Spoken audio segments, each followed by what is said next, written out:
Hello there, and a hearty welcome to the National News File for today here on Star Television Network on Channel 21. I am Hassan Kourouma.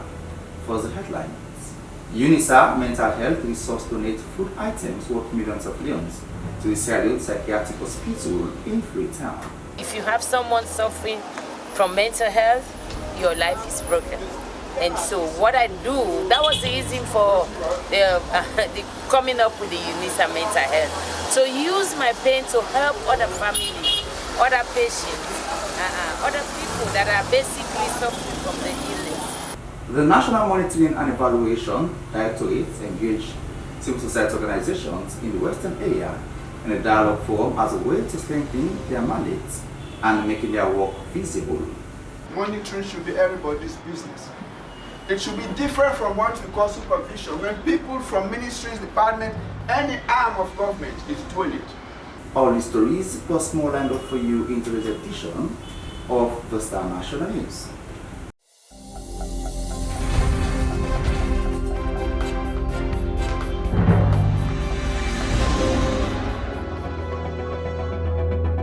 Those were headlines, and now for the news in details with me, Hassan Kourouma. The UNISA Mental Health Resource has on Friday, 1st April 2022, donated some food items worth millions of leons to the Sierra Leone Psychiatric Hospital in Freetown. Alfie Bali has more on the story. I'm really happy today for Surya and see Una this way. And I pray that one day me and Una will meet outside, we will chill like so, we will relax like so, we will get good time like so. Because I know say Una are better people there. I believe in Una, trust me. Una there like today. Una not there because of anything. Because we serve there with Una. Una not so there with Una. Every day we in a door, we always remember Una inside. Doris B. Bright, the CEO and founder of UNISA Mental Health Resource, when giving a brief background of the organization and their purpose of visits to the psychiatric hospital at Kisii, stated that they went there to lift their spirit so they would not feel abandoned. Like I said out there in the hall, the UNISA Mental Health was founded from the grief, from my pain. I could have done the opposite, but it was not going to benefit me. So I decided to use my pain to restore the broken lives, which just means that if people that are suffering, if you have someone suffering from mental health, your life is broken. And so what I do, that was the reason for the coming up with the UNISA Mental Health. So use my pain to help other families, other patients, other people that are basically suffering from the illness. First of all, I grew up knowing Kisii Mental Hospital. I believe that is the only structured hospital for mentally ill people that I know, growing up as a child. So when I got impacted directly by mental health through my children, I turned to them. The Sierra Leone's ambassador to China, Ernest Mbemba Ndomaina, said their presence during the donation demonstrates the renewed interest they are having in the health sector, adding that they will continue to support the health sector, especially those dealing with mental health issues. Our presence here tells you that we are very serious about healthcare system. We've got a lot to do, but we left everything just to be here today, supporting our dear sister through the UNISA Mental Health Resource. So I believe by our presence here, we will continue to support our brothers and sisters who are mentally ill. And like any other sicknesses, we believe by just showing that kind of love, that kind of care and concern, our brothers and sisters will be okay. And our government is very serious about it. Today, His Excellency Dr. Julius Maada Bio launched what we call the Quality Essential Health Service Group. $60 million is not small money. $60 million will go a long way in our healthcare system in Sierra Leone. And by extension, not just the body there, but the mental health care as well. So that's the reason some of us believe in that, and that's the reason we're here today. Dr. Yusuf Matia, the acting medical superintendent of the Sierra Leone Psychiatric Hospital at Kisii, expressed his satisfaction, stating that they, however, faced numerous challenges at the hospital, adding that the donation couldn't have come at a better time. Well, it's a very, very laudable one.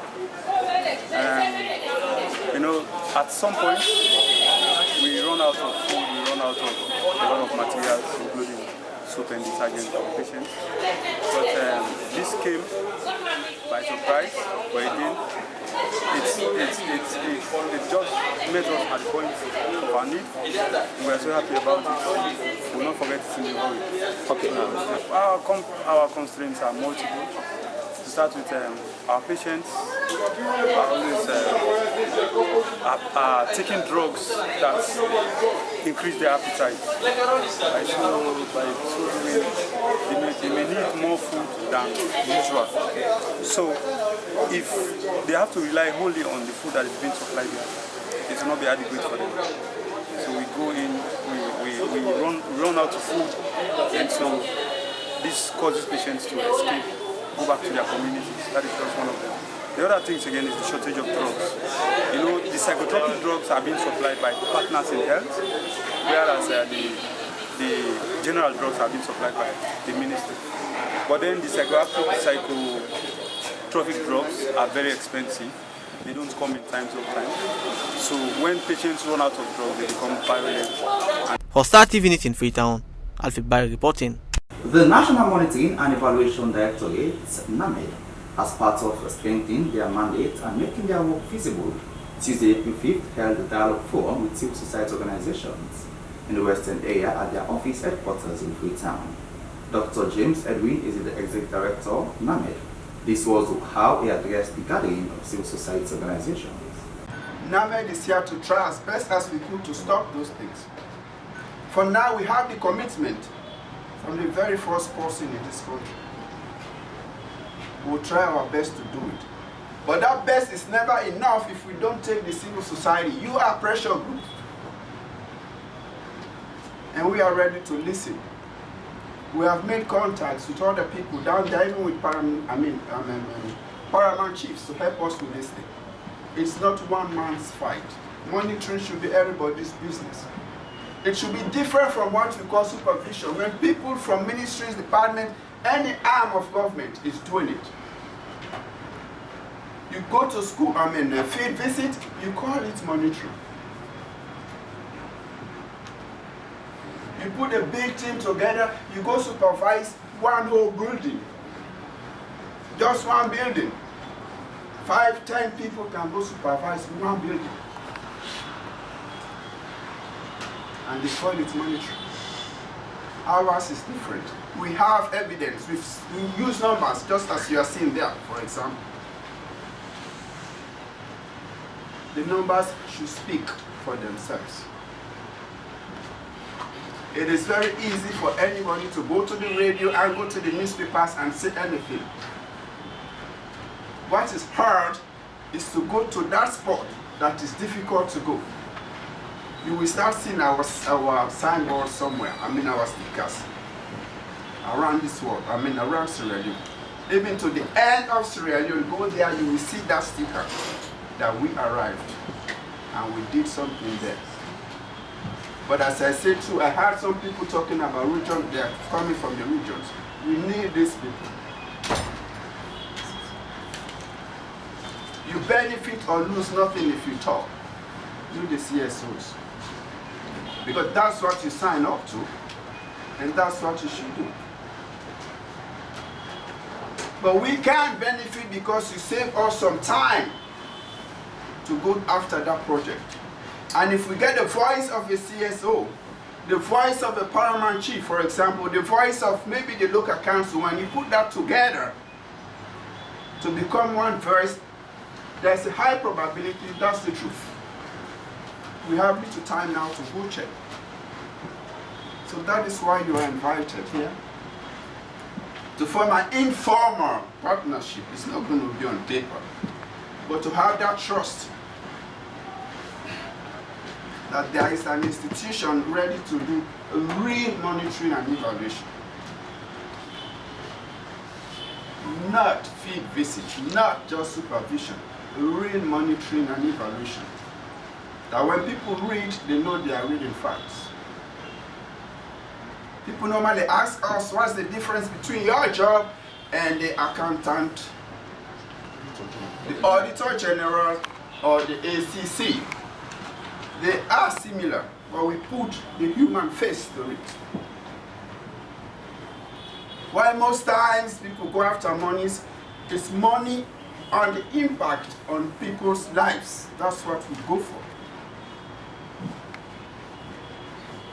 Not just the road that you have constructed, but how many farmers are able to use that road compared to when it was not there.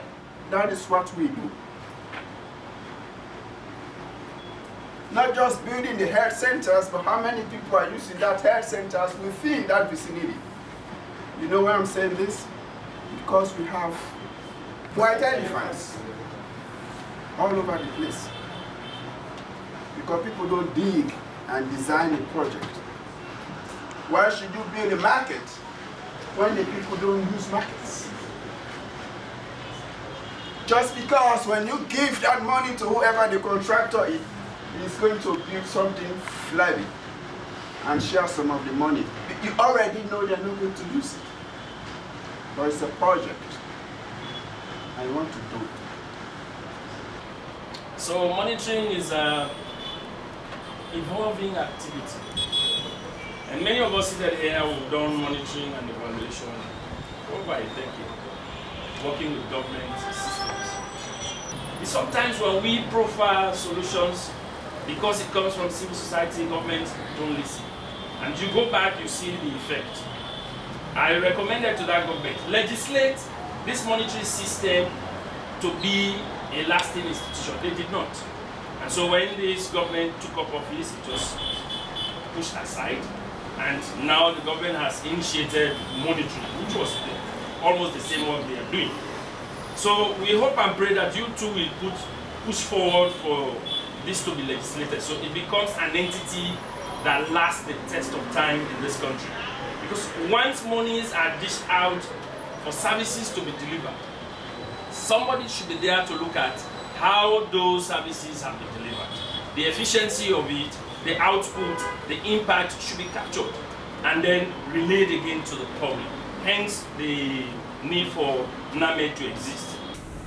In case you just tune in, you're still watching the National News File here on Star Television Network on Channel 21 with me, Hassan Kurma. Some less privileged persons within the central part of Freetown have benefited from food items and cash donated by Martin Jonah Lisa, a philanthropist based in the diaspora. The gesture, he said, is in fulfillment of his desire to help the poor and vulnerable people that cannot afford daily meal. Isabella Stanley was there. She now reports. Alfred Anthony Lisa noted that his brother Martin Jonah Lisa thought it fit to celebrate their birthday by donating what he desired most, that is by helping people, as he is compassionate about helping the less privileged. He further reaffirmed his commitment to take such goodwill gesture nationwide. My brother, when I'm elder brother, therefore celebrating birthday, today my birthday. So the demon fit say because he's a man we get heart for people, and a man we be say compassionate about people and love people around them. So like if you take and say this time around, what I want to do is I want to reach out to the poor people, let us be able to make a donation to them. Let us therefore say this is not the best way me to able to celebrate and let the people feel at ease, and the prayer way they offer to me is it will go a long way. So now we tell me the talk now, so well that's necessary because we are God fearing people.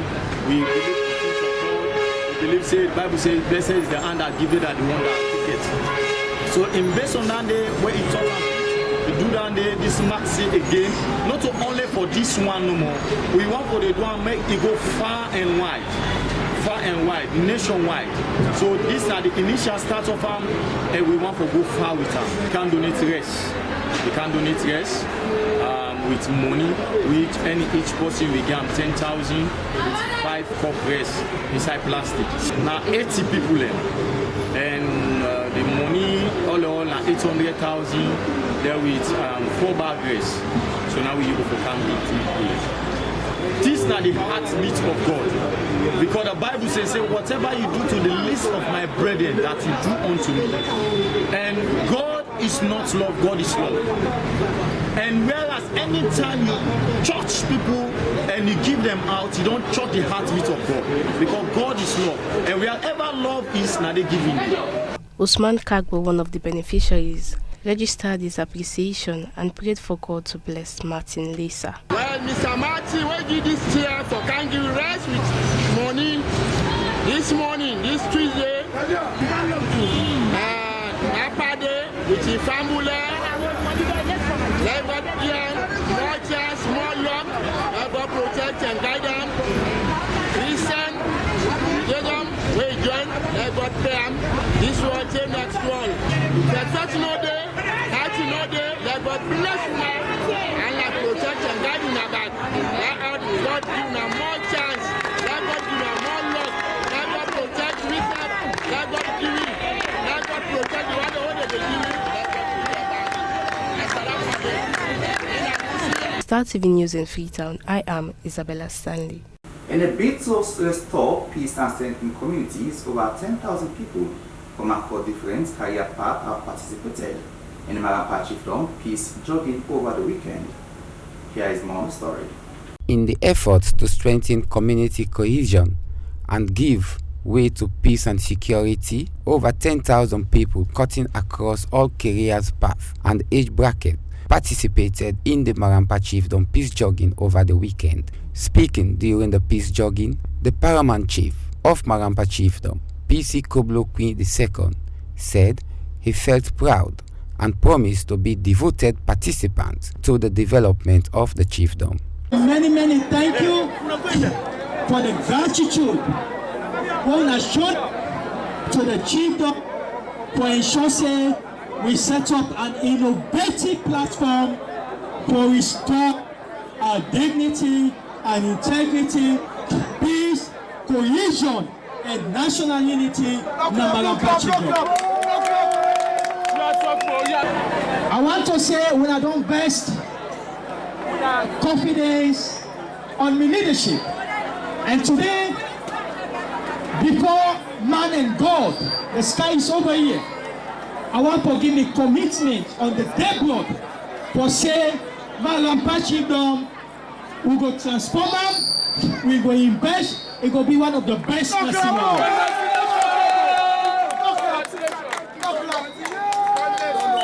On his path, Sheikh Imam Kabir, a councillor, described the event as brilliant since explained a lot about peace and cohesion that exists in the chiefdom. Today they send a signal like the whole country say Losar, finally peace don't reign back. The paramount chief gets a forgiving heart. Chichi so you do a sortie tomorrow, you can say peace queen and smile not smile so. Lock up for you, lock up for you. We get different way how in the primotal man. And like a special, nobody no get away, nobody no get fault. Yes, sir. On behalf of the people of Marampa and the world, no start chargeship for 262. Listen, they calm down for beg for brothers them. Yes, sir. Where they were now. Yes. Let them forgive. We don't say we don't get peace, but let peace continue for us. Ibrahim Toronka, a student from Fwabe College, said he is one of those that have benefited from the PC Koblo Queen Scholarship Scheme. Organize this jogging for compliment and appreciate the development and the effort of the first gentleman. Basically, I know not everybody is Islamical, but in verse of Quran quote, Almighty Allah say, "Wala in shakartum la aziddana lakum." If you praise me, you're gonna tell me thank you.